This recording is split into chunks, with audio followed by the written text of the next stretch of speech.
একটুখানি মাছ? দূর, একটুখানি মাছ।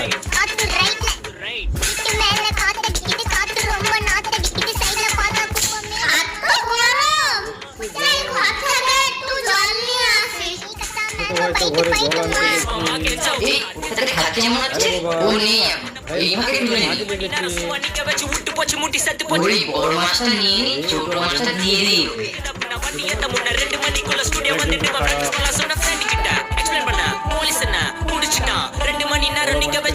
যাই, আমি এবার পালিয়ে যাই। তো পালিয়ে গেল। ஓட்டி வந்ததால் வாங்குது மூச்சு ப்ரோ এই কাকুটা বসেছিল মনে হয় চলে গেছে। কাকু বাড়ি পালিয়ে আমার গেছে। বসিটা মনে হয় মাছ আটকেছে, তাড়াতাড়ি তুলে দেখি। দেখো দেখো। উরি বাবা, আরে এ তো বাবা, বড় এ তো মাছ। বড় মাছ। অনেক বড়।